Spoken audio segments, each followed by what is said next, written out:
Did someone say whiskey? On this episode of Texas Whiskey, we have Randy Sullivan, the founder of Someone Says Whiskey. Stay tuned.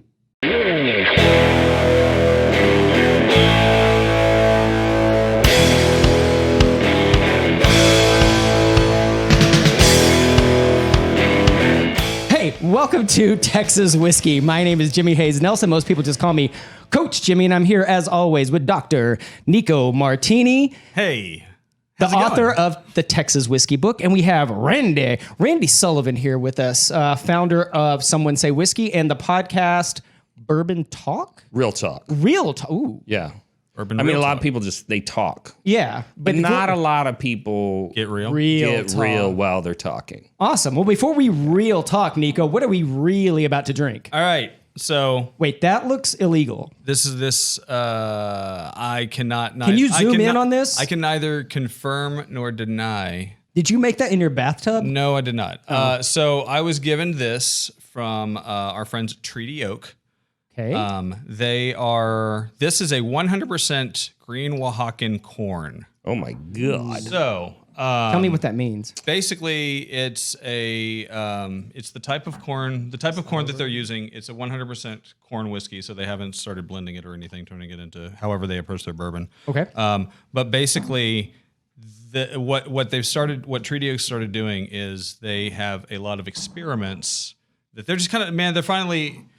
And this is what's happening all over Texas. They're finally messing around. And so they've kind of established themselves enough that they're sort of like, all right, let's figure out what happens when we do it this way. So this is 100% green Oaxacan. Literally, all I know is it was barreled on May 29th of 19.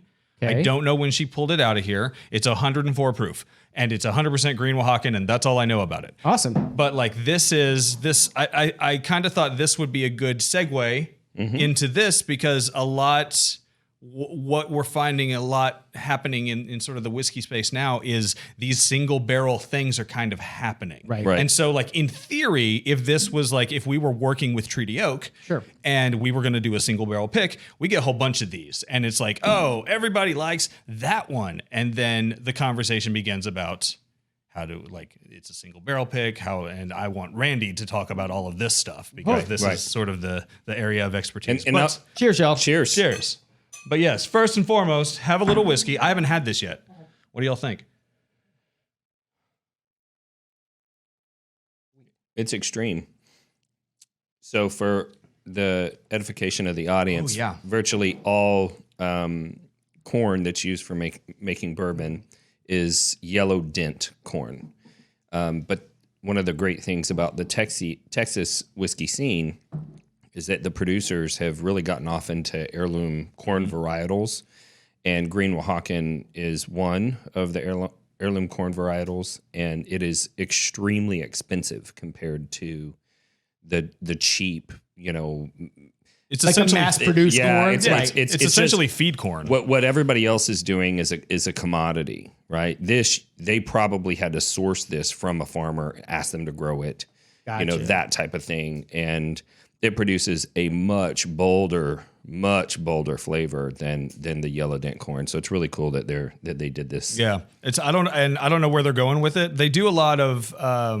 Thankfully, Treaty Oak does a lot of kind of one-offs. Actually, the one right there, the one that we got at the Texas Whiskey Festival, that's a one-off.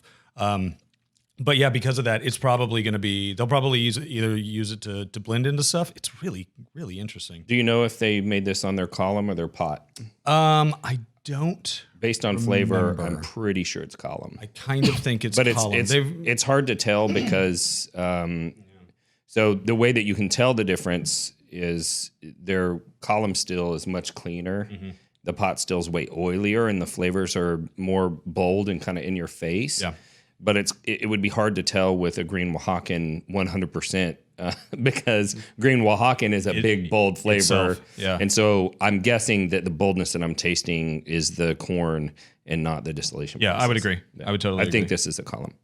Awesome. Yeah, and they're trying to shift more. That distillery in general is trying to shift more of their operation to that column still anyway. Well, I feel like that's one of the things that we keep coming back with is, and we'll get into this as we jump into the conversation, but one of the strengths of the whiskey being made in Texas is the fact that there's not a huge history that we can mess around, right? Like it doesn't be like, oh, we only do it this way. And so it does create way more unique opportunities to try new things because it's only, what'd you say, 14 years old, right? Yeah. So yeah. Awesome. Well, Randy, thank you so much for popping into the show today. I would love to know a little bit about this history. How do you guys know each other?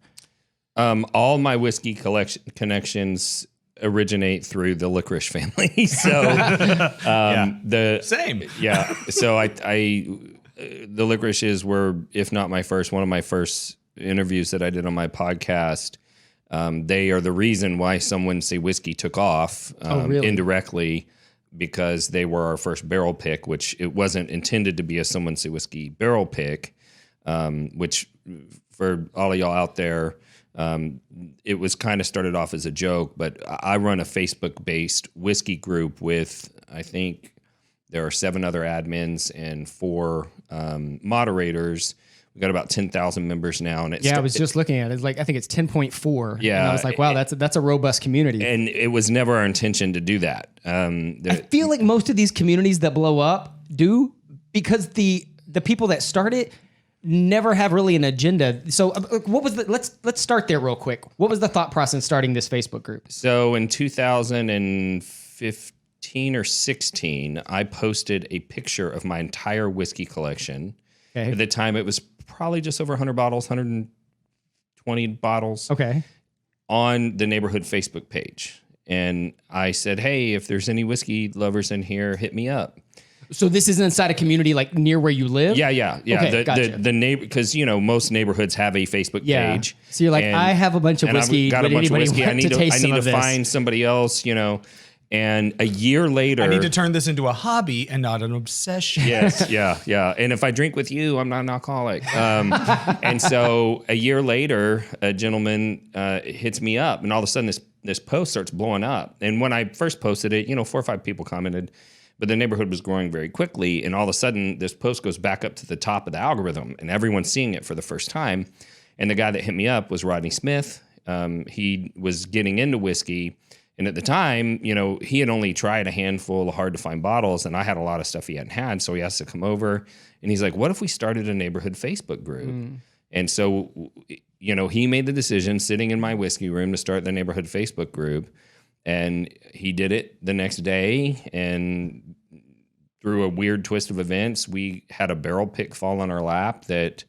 there were some conflicts between some people, and there was no home for it, and it was an iron root barrel. Okay. And I'd already made the commitment to the licorices and the liquor store that we were going to promote it. And so, we ended up doing the barrel pick, and it was the first craft whiskey single barrel to sell out in under an hour. And so the licorices were pretty happy about that. They had won all the awards that they have under their belt now. And ever since then... So you were in early with them before they started getting the notoriety. I've used this analogy probably 2 or 3 times on this show when talking about different parts of Texas whiskey, but I've always thought it's kind of like when you have your favorite indie band. That was like your band before they got notoriety or signed the big contract or had the big hit. And so that's kind of sounds like this is your relationship with Iron Root as well. Yeah, and virtually everybody that I've met in the whiskey industry is, 1 to 5 degrees away from that initial meeting that we had, including Nico. I can't remember if Texas Whiskey Association maybe pointed you towards me or if it was the licorices, but I think it was the Texas Whiskey Association. I got a message and they said, hey, there's a guy who's writing a book.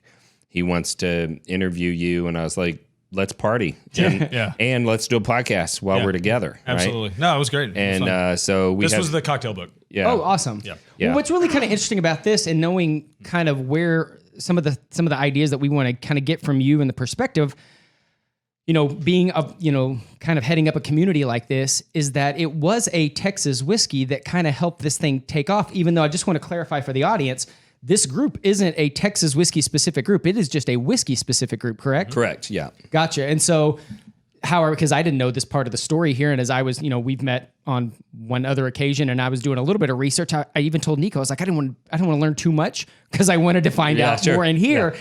And that's fascinating because I know as Nico and I were talking and saying, hey, we want to start getting your insight on what you see in the community, what you see nationally, and how Texas is viewed. I had no clue that this all really launched with a barrel pick from here in the state. Sure. That's awesome.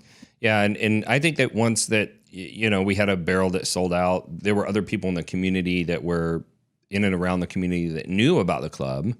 But then all of a sudden there was a reason to get involved that there hadn't been there before because they wanted exclusive access to single barrels. And then, the next thing you know, we had 1,000 members and then 3,000 and 5,000 and then 10,000. And it's like, so it grew out of the neighborhood quickly. Oh, yeah. You have a lot of alcoholics in your neighborhood. Yeah. That's probably true as well. But yeah, there's a density of people that are on the north side of the Dallas Metroplex.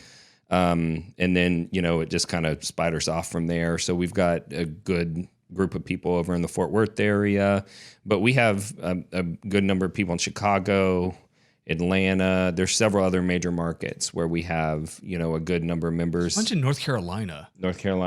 Yeah. Atlanta's pretty big. Rodney and I traveled there a few years ago and met a handful of people at a whiskey drop where a liquor store was releasing all their allocated bottles. That's cool. And maintain friends, add a lot of those people in the club. Same thing with Oklahoma. We went up to Oklahoma and camped outside of a liquor store, met all these people from a local club, and we have cross-pollinated, and we do fundraisers and stuff together and whatnot. So it's kind of cool. So real quick, just timeline-wise, what existed first, the Facebook group or the podcast?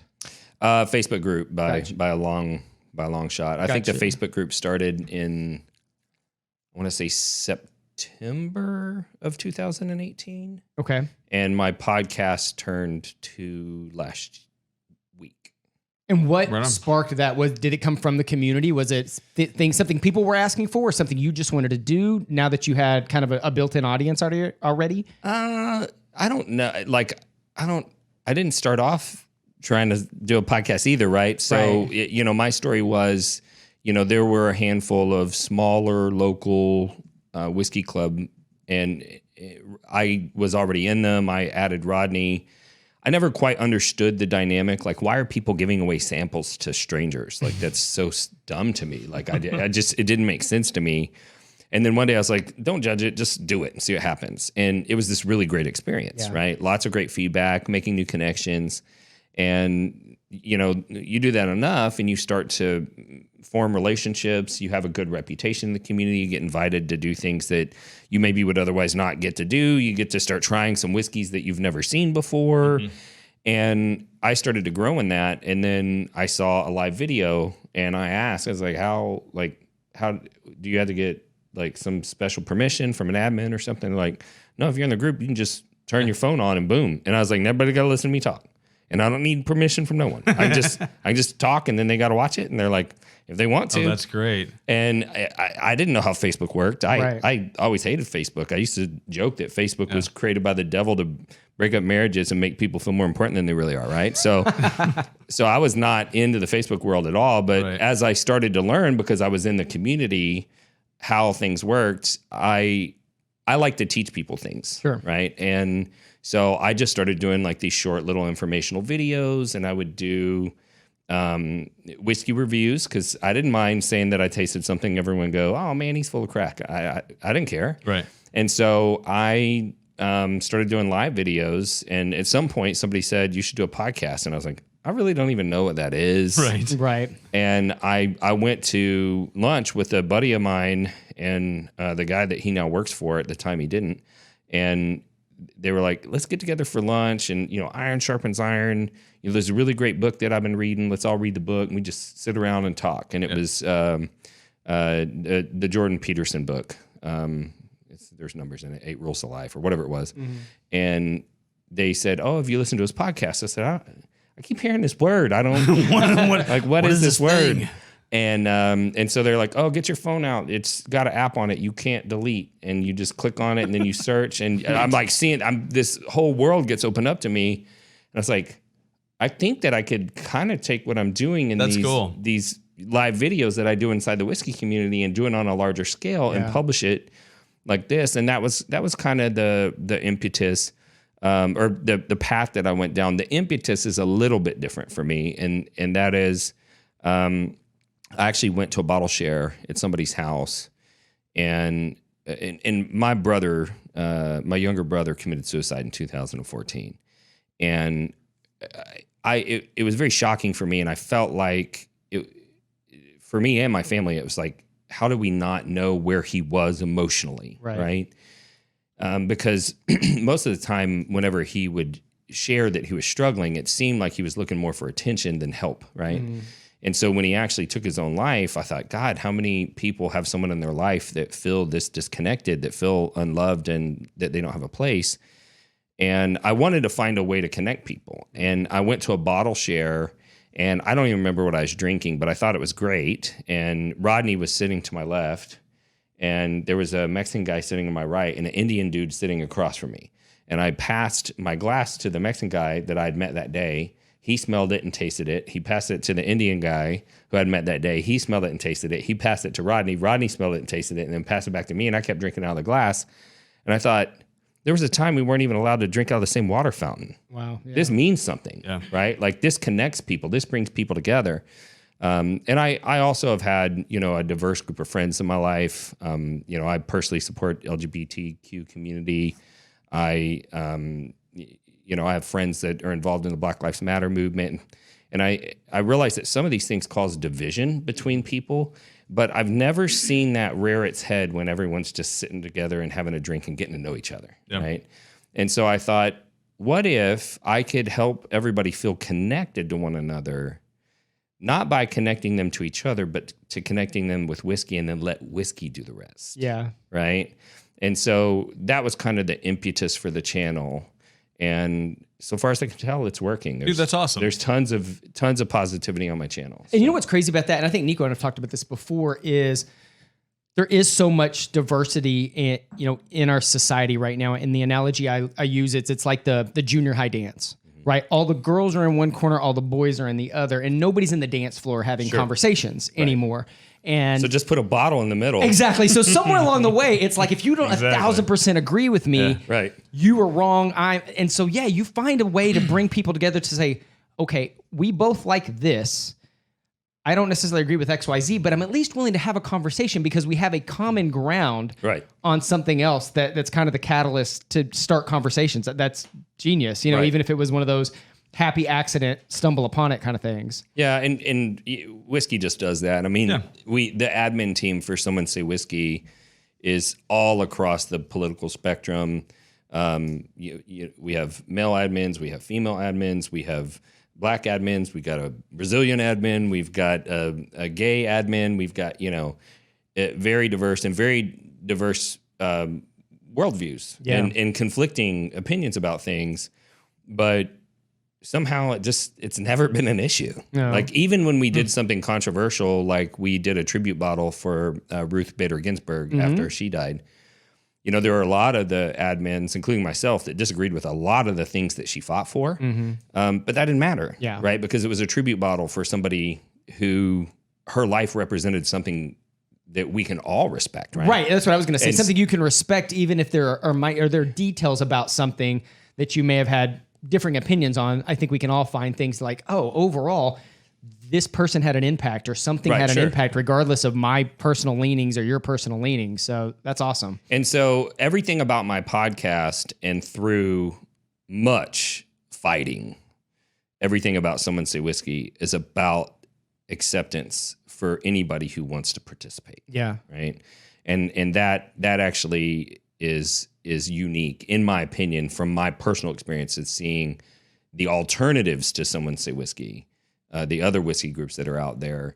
It's not a very friendly, inviting place, typically. And Nico, that's where I really want to bring you in on this, because, again, as someone who has been in a lot of these groups, as you're looking at whiskey, not only just Texas whiskey, but whiskey nationally, just kind of your insight, or maybe some of what your questions are. What have you noticed inside these communities? What makes this one different? And what are some of the things that you really wanted insight on as kind of where this has grown? Well, I mean, the last time that we had an extended conversation, I was doing your podcast, and then the time before that, we were just kind of shooting the shit for the book. And what we wound up talking about, and what wound up happening, what wound up happening for the whiskey book, is sort of it turned into this essay that's kind of about what the internet has done in the state of Texas, specifically in the world of whiskey. Okay. Because we have some very, very strong, well-received, and powerful whiskey groups that are based in Texas. The largest, in fact. They're massive. We are the home of the largest YouTube show about whiskey. Yes. The top two. The top two. Yeah. The top the two. Vault and Whiskey Vault and Whiskey Tribe. They are in Texas. They are in the Hill Texas. Country. The largest geographically based Facebook whiskey club is Houston Bourbon Society. Mm-hmm. They, I remember having a conversation with Chris from the Houston Bourbon Society about when he decided to kind of take what they were doing and kind of leverage what was actually happening in a provable manner. Mm-hmm. And so basically he broke down how much they sold, like their whiskey club, how much they sold in a year. And it was basically, they sold the equivalent of what what a $8.5 million bar would do in a year with no overhead. That's how much whiskey they sold in a year.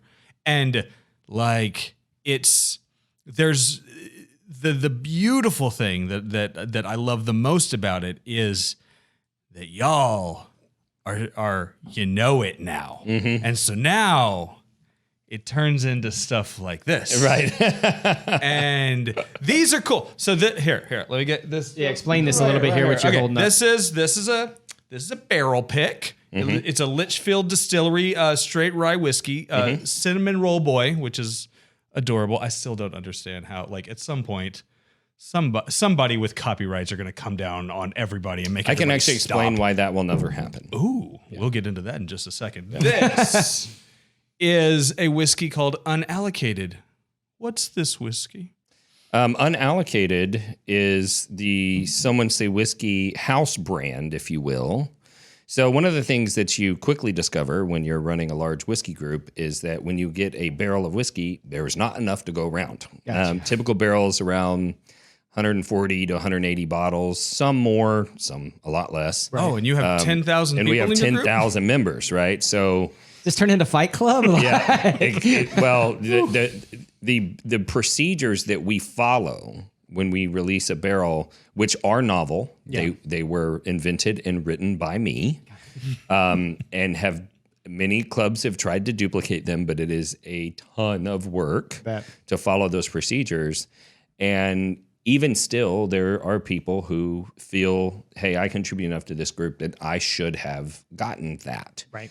And so you start to look for ways to do larger releases, which is it's impossible because you're like, okay, if we release something like, I don't know if I brought the Taconic.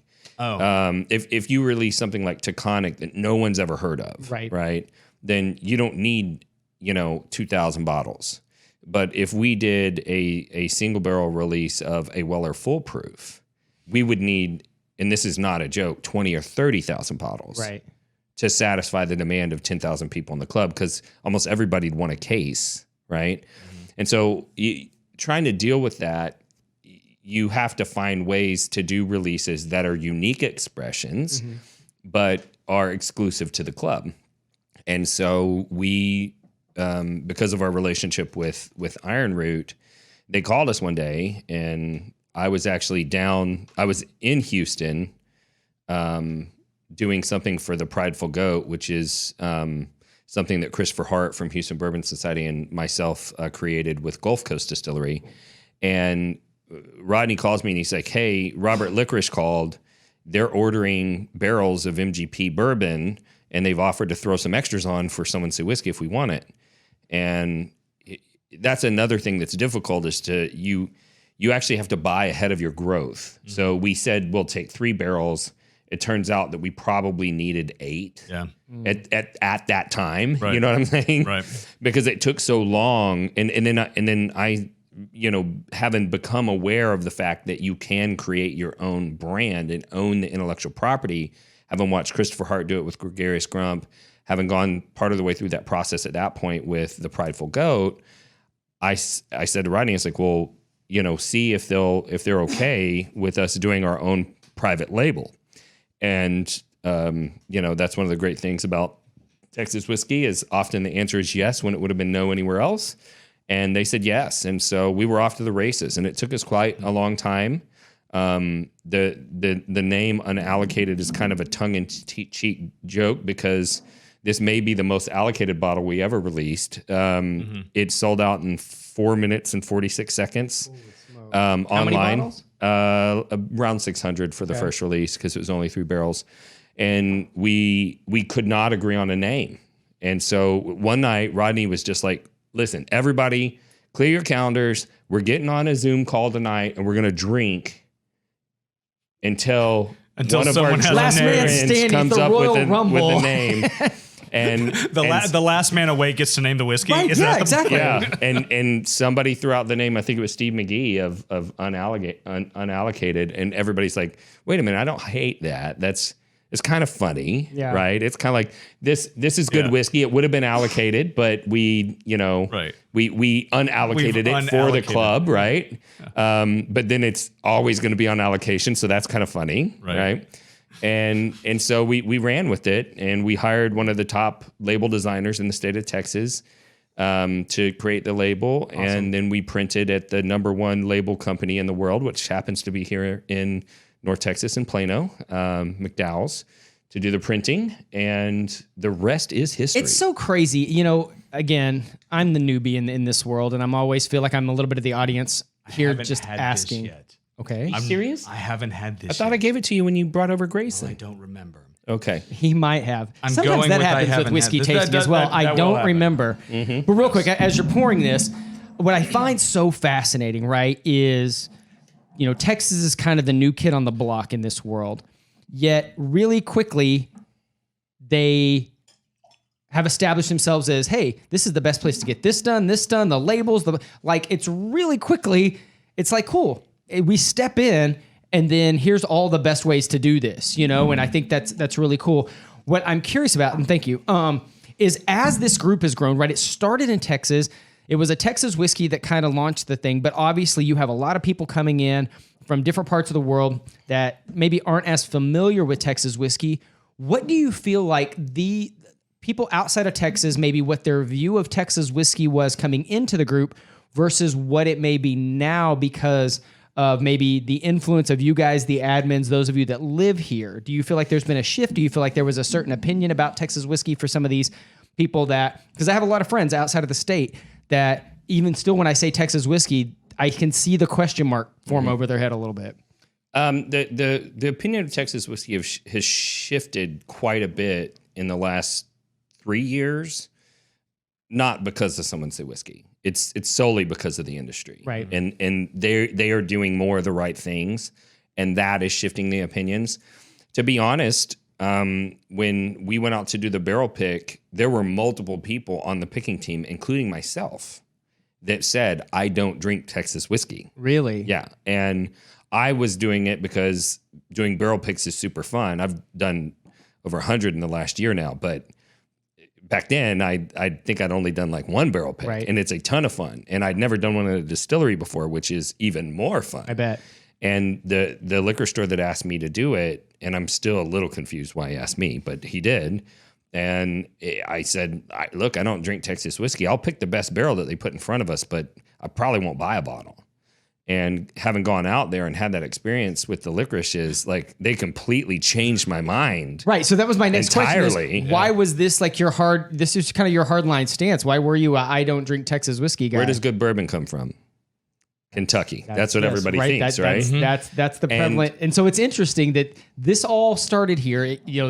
listening to this story, I love this because so much of this is Texas launched this barrel launched this, but you still were like, well, I'm not a Texas whiskey guy. Well, not until I had that experience. Right. And then what I realized is that Texas isn't trying to be Kentucky bourbon, right? Texas doesn't even have any rules. Fantastic. Nobody had made whiskey in Texas legally since pre-Prohibition. Right. And so it's like, okay, how do we do it here, right? And you've got, Jared Hempstead and Chip Tate, who were like huge Scotch drinkers, and they're totally focused on malts. Right. And you've got Dan Garrison, and he's trying to use like heirloom corn varietals he used Yellow Dent. He used Yellow Dent. But he was using Texas Red Winter Wheat as his flavor grain. Right. And you're looking at the landscape, and it's like, well, nobody even started off doing what they do in Kentucky. Right. So why would it taste the same? And I've learned a lot since then, and I feel like I could very succinctly explain to people why Texas whiskey tastes different. But you can learn to appreciate that other flavor. It's almost like, and I've said this before, like people will talk terribly about like Taco Bell, right? And they're like, oh, Taco Bell's terrible. The truth is, if an alien came down here and landed and had never tasted human food, right, and you gave them some Taco Bell, they'd think it was delicious, right? But it's the connotation of this is cheap, it's not valuable, right? And that connotation got put on Texas whiskey, that it was overpriced and that it didn't have value because they were comparing it to something that their brain had already been trained. This is what good is, right? And so the industry has shifted that because they are winning a ton of blind competitions. Yeah. And Iron Root's at the forefront of that, having won the best bourbon in the world from Whiskey Magazine. Yeah. And, now it's like in times past, when we would do something with Iron Root, they would be considering it a favor to them. But now we know everything they do for us is a favor to us because they don't need us anymore. Right. But it's like you leave the dance with the one that brought you, right? So they've always honored that relationship. And so that's, to answer your question, yes, things have shifted. There's a long, long way to go. And Texas whiskey isn't even a teenager yet. Right. I mean, from a functional standpoint, like they're not even in the rapid growth of change yet. Like, even though they're 14, I don't mean they haven't. We've been making whiskey in Texas for about 14 years. But I'm saying in terms of like the growth of an industry, they haven't even hit the front part of the bell curve yet. Yeah. Right? And I feel like that's the biggest, again, what I've learned so much from Nico is the biggest part of the education process is not trying to be Kentucky, right? Like that it's its own thing. And the analogy we've used on multiple shows, it's kind of like with wine, right? Is like if you're going to drink a French Bordeaux and then you're going to drink something from Argentina, you're not expecting the same experience, you know? And so, and that's what I really do love about Texas is just the fact that there is so many varieties. And I just find myself in my own personal palate, and maybe it has to do with the show, maybe it has to do with hanging out with Nico so much, is that portion of my whiskey collection is what is continuing to grow. Is that it's more and more, my stepdad, I have family from Kentucky. And so I definitely had that growing up and pride there with having family there.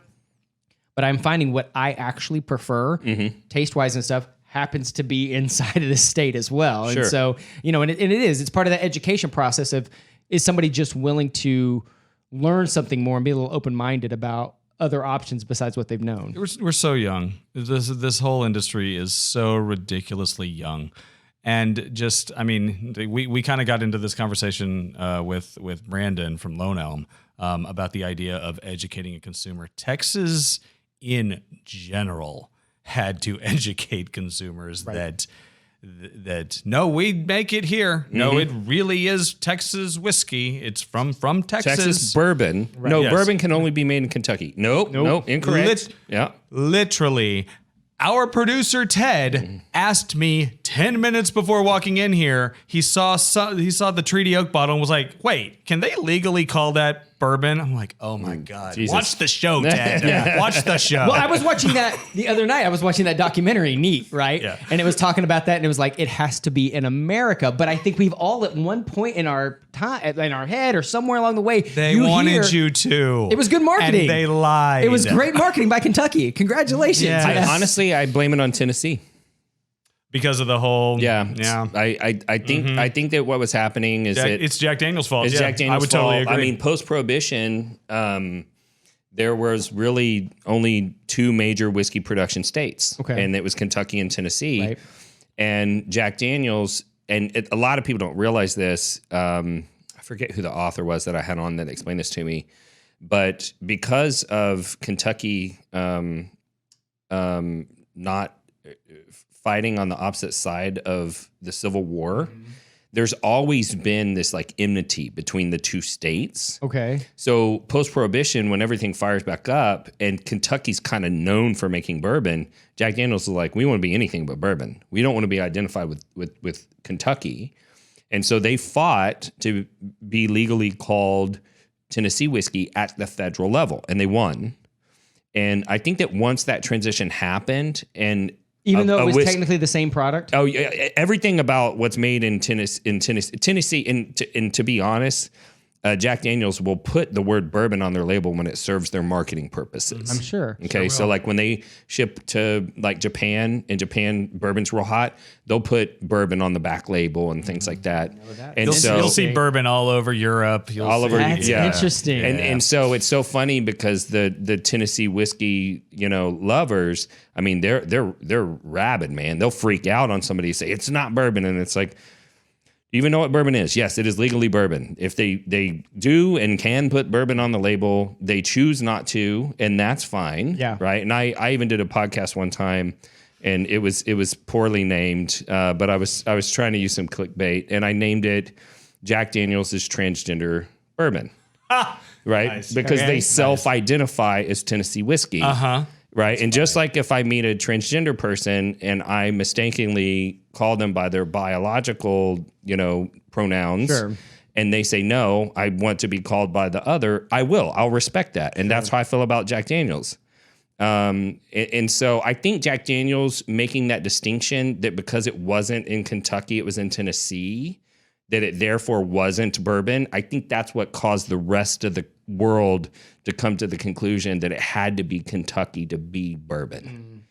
And we're shaking that now. Where was it California, or was it maybe Pennsylvania that was the first kind of out there bourbon that was not?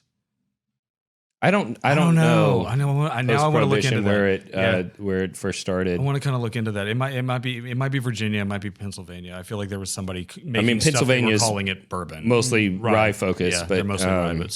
But yeah, that's interesting. Yeah, it may be Dan for all I know. Yeah. Like he was very, very early in that game. Dan Garrison calling his sub-bourbon that he was making in the Hill Country. Sure. Oh, really? Yeah, absolutely. And man, he got all of the flag. They're like, and that's what was just there had to be some kind of I don't know backlash, right? I don't know if you've ever read the neck tag, but the neck tag literally challenges anyone who drinks this bourbon to come to the distillery and fight him.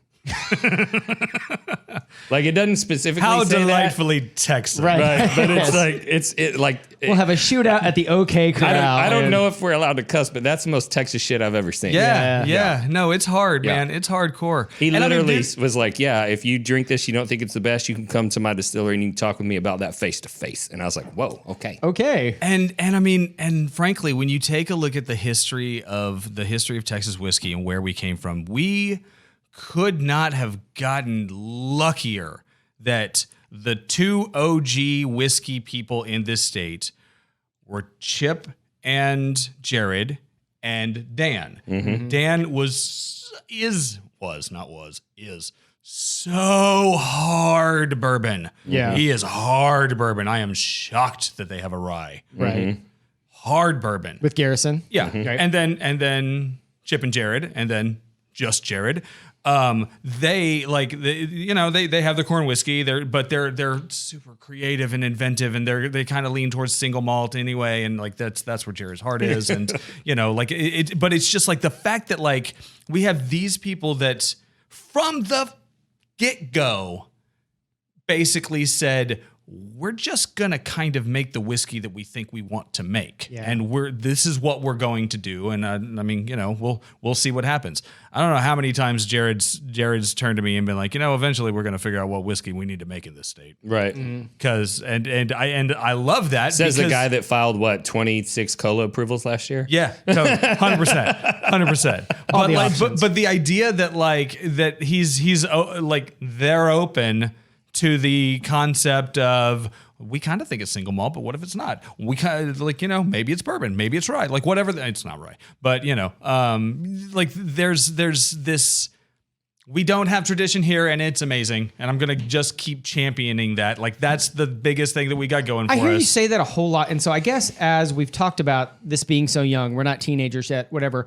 Do you feel at some point it will, or do you think that should be what Texas leans into is as far as, hey, we can experiment because eventually we will have a history. And do you feel like the history is going to be, we can do whatever you want us to do or whatever your flavor is? Because we've talked about how vast Texas is, how many different climates we have, soil, etc. Do you feel like at the end of the day, if we look, I don't know, 20 years in the future, once we double this, whatever, do you feel like we're going to look back and just say, hey, it just depends on what you like, and therefore I can point you to a region of the state? Like, do you feel like that's where this is going, or do you feel like eventually one of these types, styles, whatever, will be what Texas is known for? I think it's gonna absolutely go down the same way it goes down in every wine region. There's fantastic Cabernet that comes from Mendoza.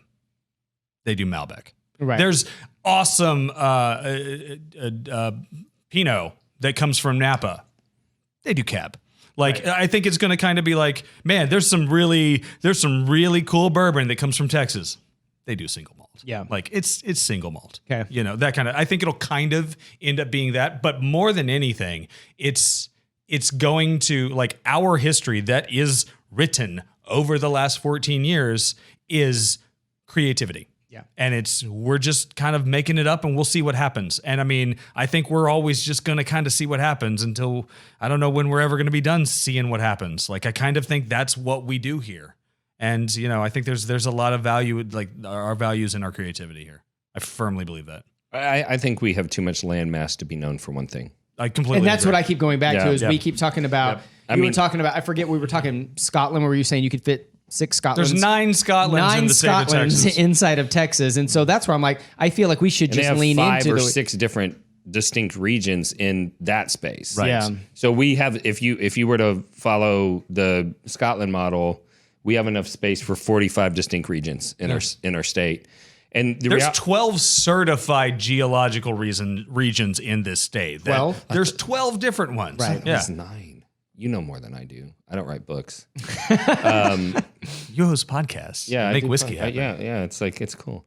So yeah. I when I think about that question, the one distillery that comes to mind is Pflugerville. Yeah, dude. Yeah, it's the like banana whiskey. This is the banana whiskey. And I told guys you are that great. story of why I was like, I'm taking Randy the banana whiskey. Yeah. because this is going to be funny. but it was a single malt. Yeah. Right? And it's a single malt. It's like, I don't know that I've ever had anything from Ireland, Scotland, or Japan that was single malt that had any flavor profile like this, but it's amazing. Yeah. And then I went to the Texas Whiskey Festival and I met the founder and distiller.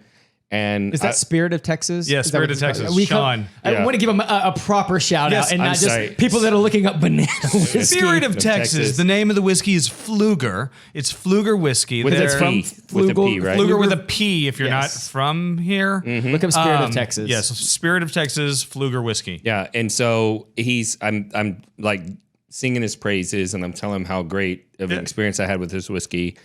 And he goes, here, try this. And he pulls out this half bottle, and I think it's called 10-4 or something like that. And it's only sold at the distillery. This was at the Texas Whiskey Festival. Yeah. Okay, I had the same experience with him. Go And ahead. so he's like, here, take this home. And so I love it and I want to drink it, but I have a rule that if you give me a media bottle, I have to share it with the club, Right. Because that's the point, is to spread the good word, right? Yeah. And the other day I was sitting there with this guy, and I had put up all my Texas whiskeys so that I could film, and they were in my Texas cabinet. He looked at me and he goes, what's that 10-4? And I was like, oh, you need to try this. Right. And so when you ask that question about like, is Texas going to be known for one thing? I'm like, I don't think so. I think what's going to happen is that there's going to be some titans that grow up in each whiskey space, if you will. I think Texas will probably become a major rum producer as well. Agree. Completely agree. I think from a temperature zone perspective, I think that's an area of spirits that we could do very well. We're going to have some really interesting Sotol come out as well. Sotol, there's a lot of crushing Sotol. it. Yeah, I tasted some of his distillate the other day. It was amazing. And so, but I think that there will be bourbon winners and bourbon losers. I think there'll be single malt winners and single malt losers. And then because there's so much experimentation going on. I mean, I love you, Balcones, but Rumble is probably my favorite thing that you make, right? And it doesn't even fit into a category, right? It's so delicious. Yeah. And so, I don't think that it'll be known for one thing. That's the thing. And I mean, like, in every conversation that I have with anybody outside of the state of Texas, the one thing that I try to convey is that Texas whiskey is completely disingenuous. Like there is you can't just be like, oh, I love Texas whiskey. All right, man. What are you talking about? Are you talking about the bourbon that's from Houston that goes down in proof as it ages because it's so humid? Right. Are you talking about the ones from basically Oklahoma that are winning all of the national awards? Are you talking about the single malt from the middle of the state or the single malt from further down south that tastes like bananas? Yeah. Like what the fuck are you talking about? There is no Texas whiskey. It's a bunch of whiskey made here. Right, but as people are, I guess, just being exposed to this, they're going to assume that whatever the first thing they taste is Texas, this is Texas whiskey. And that's just going to continue the education process. It's those who don't like bourbon. That's a Texas whiskey. Let me show you what else we can do. Well, and the other thing is that the quality improvements are happening so fast that even if you tasted a specific expression from someone, if you haven't tasted that expression in 6 months to a year, it's time to try it again. Sure. Because it's changing that quickly, right? Some of my favorite conversations are like, oh man, I hate Texas whiskey. I'm like, oh, cool. When's the last time you tried it? I don't know, maybe 3-4 years ago. I'm like, okay. Oh my God. All right. Yeah. It's a different animal, right? Yeah. No, dude. And what did you try? Some 100% blue corn and you've never had blue corn before? Right. Cool. So yeah, awesome. Yeah. You just told me that you hate olives. Like, you've just never had an olive before. But God, this is weird. Like, yeah, of course, it's a little weird. It's different. We do it different here. I hate cheese. What cheese have you had? What cheese have you had? Did you have a Velveeta slice? I had Gorgonzola, and cheese is terrible. Right. Exactly. Wait, your first cheese was Gorgonzola? Jesus. Yeah. It's same scenario. You didn't like Limburger. Okay, so let's talk. We have other options. Yeah, about that.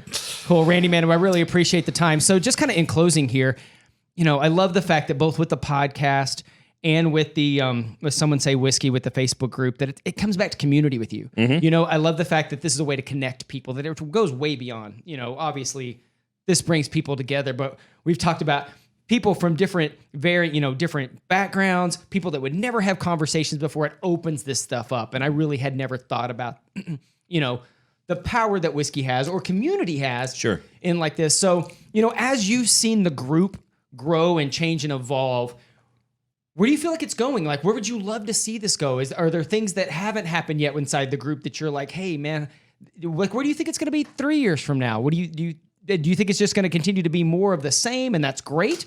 Or do you have other visions for it? That's an interesting question. To fully answer that question, you'd need to understand that my view of Someone Say Whiskey is very different from a lot of the other clubs. Okay. Not all, but most of the other clubs have devolved into a space for trolls to entertain themselves and their other troll friends. Okay. Mm-hmm. Can you give me an idea of give me an idea of a whiskey troll. Like, in what way? It's you hopping on saying, somebody just tried to convince me that Jack Daniel's wasn't bourbon, LOL. congratulations. And then You you are now started a troll. fight. You're a Yes. troll. Okay. 1,000 comments later. Yeah. You've Five- wasted everybody's 5 time. public challenges to share addresses so that you can settle your differences. Right. Differences. In a virtual fisticuffs. arm wrestling match. Yeah. Right. And so that's the environment that a lot of clubs have devolved into. In our case, at Someone Say Whiskey, it's always this battle of censorship versus, letting adults be adults. Gotcha. Right. And I feel like through a lot of fighting and debating and interrupted date nights and, taking argumentative phone calls on vacations and all of that stuff, we finally developed a community that will start to self-police. That's right? even better. So if Takes somebody things off your table, obviously. right, yeah. So if somebody comes in and says, okay, where do you find Blanton's? If you ask that question in most groups, you're going to get lambasted Right. immediately. And in our group, they'll go, hey, go watch this, YouTube video about how to find and buy allocated whiskeys. Right. Right. And then just leave it at that.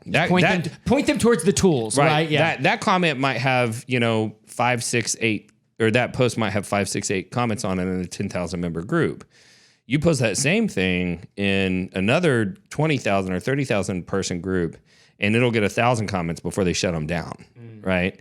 And so because we have that culture and it's more about community, I feel like we're able to bring better things. Brands don't mind being associated with that type of culture, right? And so what a lot of people don't understand is that your culture affects what spaces you can operate in, right? Who you can be involved with.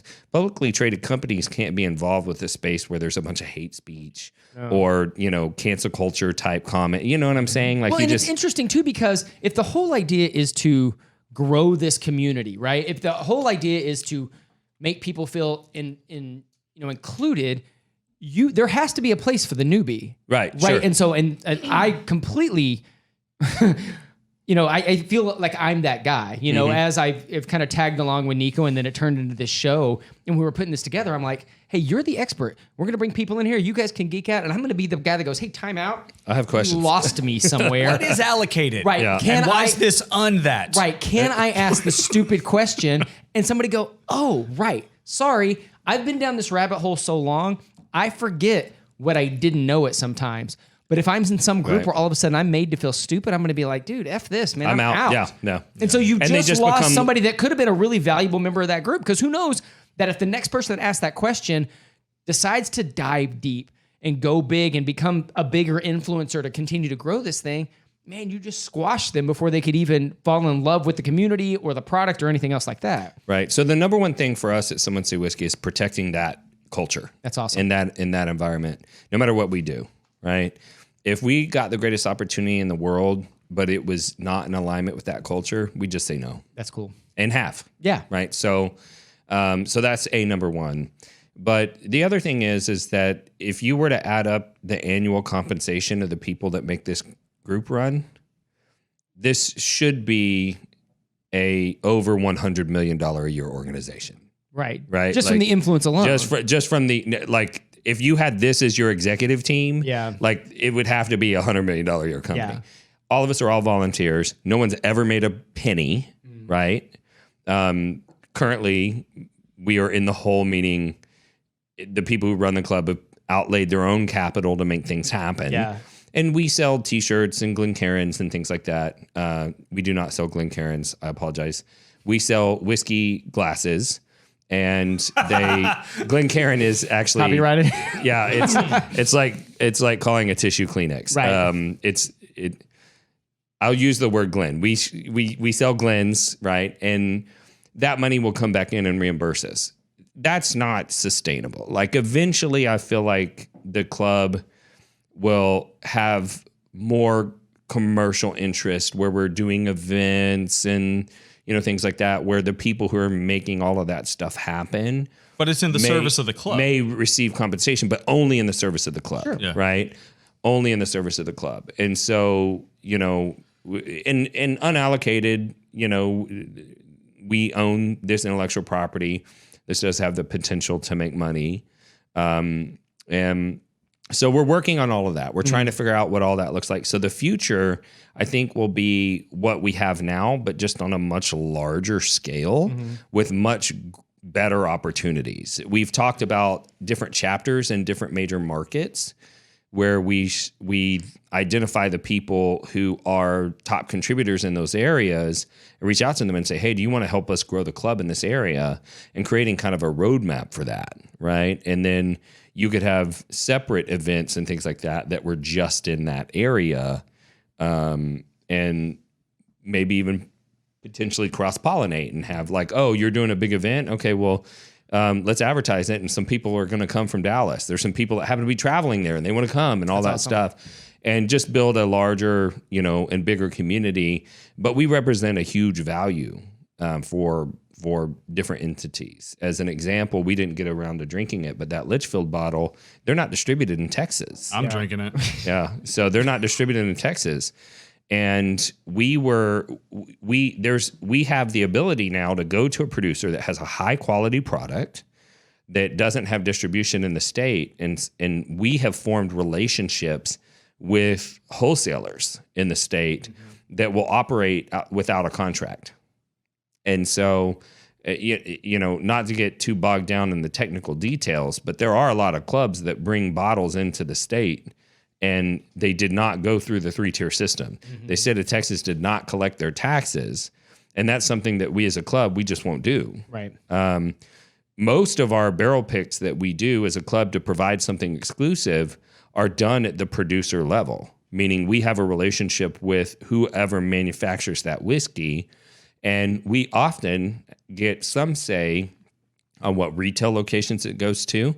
And when we're dealing with a producer that doesn't have a state wholesaler, we can set them up with somebody that will legally get them set up to collect taxes in Texas and go through legal channels and bring those bottles legally to the retail store. And that's a huge benefit to those brands, because many of those brands want to grow and they want to penetrate a market as big as Texas. But it's very difficult for them to negotiate a favorable contract with a wholesaler when they have zero case volume in the state, right? And so, to get some brand recognition, to get them a path to bring, product to market, and it's a great benefit to the whiskey community, because they're getting to try something that, people with experienced palates tasted and thought was great, and they kind of get exclusive access, and they're the ones that bought Google stock before, Google got big, right? Kind of, so to speak. And so I think that the group itself will do more of that. I think we'll bring more things to the table as we've gotten the marketing power, if you will, to guarantee success for organizations. We almost inked the deal with a local restaurant to do kind of a joint venture type situation. We've done some partnering with local cigar companies, and they've produced some custom cigars for us that have bands on them that have our logo branding and all of that stuff. Right, yeah. And that particular organization, which is Industrial Cigar Co. in Frisco, is building a new location, and they're going to have a private lounge just for Someone Say Whiskey members, because we've brought so much business to that organization. That's fantastic. Yeah. And the leverage of community really is amazing, So there's going to be more of that type stuff. The deal with the restaurant didn't work out. Our contact split with his business partner, and I was kind of disappointed about that. But that doesn't mean it's not going to happen at some point. We'll do things like that in absolutely. the future, right? And so if you're Someone Say Whiskey member, you'll walk in, you'll say who you are. You're going to get specialized pricing on everything, right? Cool. And then, there may be opportunities to legally do barrels at the 4th tier level, which is a bar or restaurant, and some of those bottles go to the club members. And so can we just I love this. I understand that I understand. I've been around the internet for a very long time. You have. And so I understand sort of the trepidation about members being a part of a thing, and then all of a sudden, oh man, it looks like they're trying to start making money now. Dude, Bring it on. Because frankly, we all, especially the three of us, we are all very aware that you're only going to do something for free for so long. Yeah. And then if you can be so passionate about the free thing that you're doing that you get it to the point that you can actually turn it into something that becomes part of what you do, on a monetary level, you're going to keep going. And at some point, you're gonna stop. Absolutely. And I totally get that people think that there's this, I hate to use the word sellout or whatever, but what I want people to understand is the people that will do this for free this long with this much passion and this much time, when and if there is money that starts rolling in, it's not that they don't care any less. It's not that it's not as just an honest passion project as well, but it's going to keep them around. So if you enjoy, it allows them to do more. Absolutely. Because a lot of these people are split between this and some other job or some other way. But what if they could just do this and provide you with more services? It doesn't mean, and I just do feel like that's very short-sighted for people that go, oh, they're making money now. I was so happy when, a couple months ago, when Christopher Hart, who he hosts Whiskey Talk on ESPN in Houston. Whiskey Neat. Whiskey Talk. Bourbon Real Talk. Bourbon Real Talk, Whiskey Neat. So he hosts Whiskey Neat on ESPN in Houston. He runs the Houston Bourbon Social, and he runs the Houston Bourbon Society in some capacity.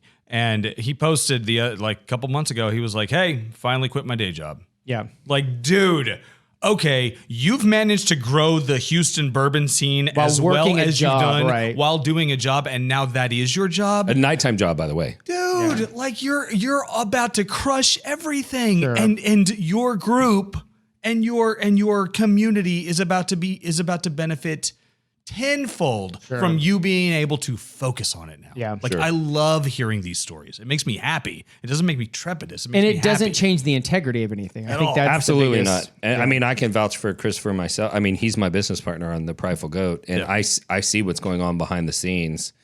And his ability to focus on that 100% is going to do nothing but bring amazing things to the community. Mm-hmm. And I get it. I mean, at some point, I'm a real estate agent. I have no intention of ever shutting down my real estate business. It just doesn't make sense. But there will come a time where I don't do as many of the tasks inside the business as I once did. But when I think about somebody that, because I work more than 40 hours a week on whiskey. Sure. Aside from my merch sales on my podcast, I'd make $0. I don't have a Patreon. I don't allow sponsorships of the show because I want to be independent, and I don't like to ask people to donate money because I like to educate people for free. Mm-hmm. But I subscribe to the Zig Ziglar philosophy that if you help people get what they want, if you help enough people, then people will help you get what you want, right? And so I just give, and one day there may come a time where I have a financial opportunity, and if that does happen, and there are people that go, well, look at this a-hole, he's trying to use this for money. I'll just be like, hey, the door's that way, right? Because I know just look at the sweat equity that you put in for free, right? It's absolutely the case. You've spent 4 years becoming an overnight success. Right, exactly. But I think at the end of the day, I think that's what we all, at least I hope at this point where we are as a society with technology is, man, find something you love. And if you can build something your own and willing to just continue to pour into a community with with no I'm doing this it wasn't like you started this with a paycheck in mind at the end of it. No. Like you've said over and over again, like, I didn't know about this. Somebody said this. I started this. It started small.